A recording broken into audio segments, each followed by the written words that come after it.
Hello everyone welcome to precision prep.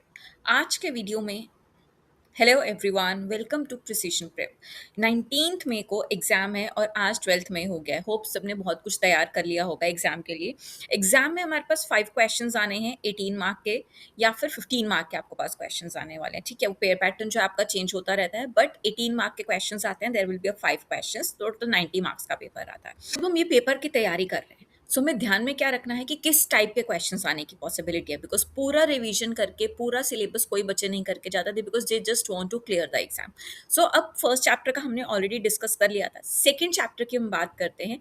Second chapter जो हमारा है that is data preparation, summarization and visualization using spreadsheet. तो इस वाले पार्ट से आता है visualization using the spreadsheet. The most important question जो हमारे पास आता है कि आप स्प्रेडशीट में कैसे करोगे। क्वेश्चन कैसे आता है, explain this using the spreadsheet. आपको लैपटॉप पे कुछ नहीं करना है, वहां पे एक्सेल बना के नहीं देना है, you just have to write down the steps. कि अगर उसने आपसे ये पूछ लिया question, explain the conditional formatting how it is to be done in the Excel, then you have to write down the steps like select the data, then go to this tab, then you have to do this। तो इस तरीके से आपको 4 या 5 steps लिखने हैं। That would be more than sufficient to get the mark in this question, that is visualizing using spreadsheet. But वो question तो आता ही है, उसी के साथ साथ आपके पास डेटा प्रिपरेशन हो गया, समराइजेशन हो गया, तो ये सब चीज़ें भी आती हैं जो हमारे लिए करना बहुत ज़्यादा इंपॉर्टेंट है। एक बार ओवरव्यू कर लेते हैं चैप्टर का, फिर करते हैं हम इसको कि कैसे हम और चीज़ें कर सकते हैं। ये देखो, इनिशियली जो आपके पास सबसे पहला टॉपिक है वही क्या है, आपका data preparation. And I would like to say कि डेटा प्रिपरेशन से क्वेश्चन आता है, लेके चलो कि 6 मार्क का क्वेश्चन इसमें से आएगा, बिकॉज पूरे चैप्टर में क्वेश्चन डायरेक्ट 18 मार्क्स का कोई क्वेश्चन नहीं आएगा। इट विज ऑलवेज प्लस करके क्वेश्चन आता है। Either you can get in 9+9 और यू विल गेट इन 6+6+6, कैसे भी क्वेश्चन आ सकता है। तो एक आपका डेटा प्रिपरेशन का क्वेश्चन हो गया, ये आपको करना है, छोड़ना नहीं है, इंपॉर्टेंट क्वेश्चन है, इसके लिए आप ये डायग्राम कर जाओ और फिर खुद एक्सप्लेन कर दो, इतने में ही हो जाएगा। Then data cleaning, data preparation का ही एक पार्ट है आपका डेटा क्लीनिंग। तो डेटा क्लीनिंग में क्या क्या करना है and what are the points आप डेटा क्लीनिंग में कर सकते हो। डेटा क्लीन करने का मतलब है कि जितना भी आपके पास एम्बिगुअस डेटा है, जो डेटा हमें नहीं चाहिए, इधर वो डुप्लीकेट है या एरर है उसके अंदर, और यहाँ पे नल वैल्यूज अवेलेबल है या ब्लैंक्स है, तो वो डेटा आपको रिमूव करना है। तो ये सब आप क्या करोगे, डेटा क्लीनिंग के अंदर आपको स्टेप्स वहां पे लिखने हैं। तो और बहुत सारे स्टेप्स हैं। ये सेक्शन जैसे ही खत्म हुआ, फिर आपके पास सेक्शन आता है डेटा समराइज कैसे करना है। ये आपका दूसरा सेक्शन है।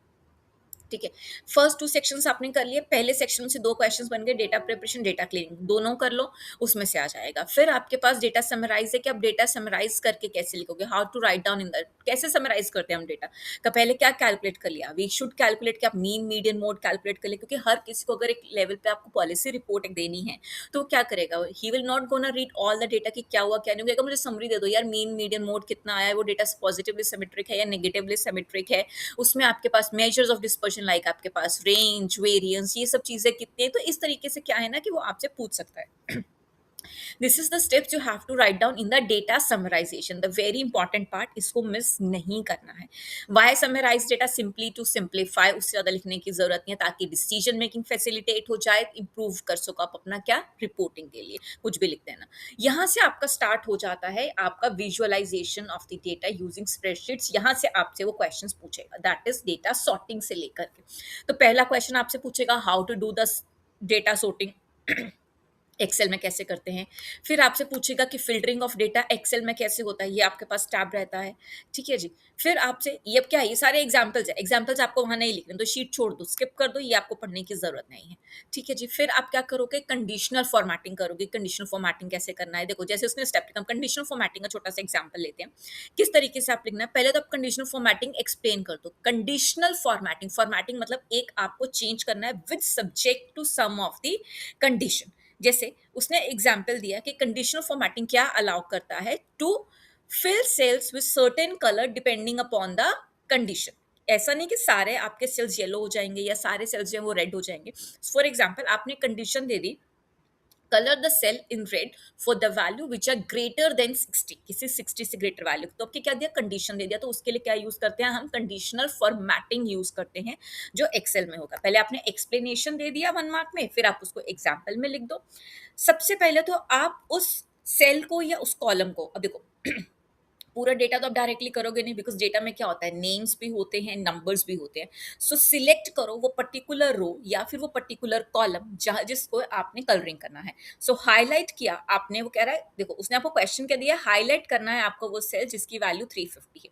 तो पहले आप रेंज सिलेक्ट कर लो, मतलब एक पूरा कॉलम सिलेक्ट कर लिया या पूरा आपने रेंज सिलेक्ट कर लिया। अब हम एक्सेल पे भी करेंगे कि कैसे कर सकते हैं। आपको क्या करना है, सिलेक्ट करना है the range of the cell, then directly आप अपने टैब पे जाओ कंडीशनल फॉर्मेटिंग पे और वहां पे क्या करो ना, आप अपना कमांड दे दो, that is click the highlight rules which is greater than and desired value पे आप क्या करो, कंडीशनल फॉर्मेटिंग हो जाएगी। That is it, that is what you have to do here, that is how conditional formatting is to be done. We will do all this in detail, ये just मैं एक overview दे रही हूँ कि आपको second chapter जो है किस तरीके से रेडी करना है।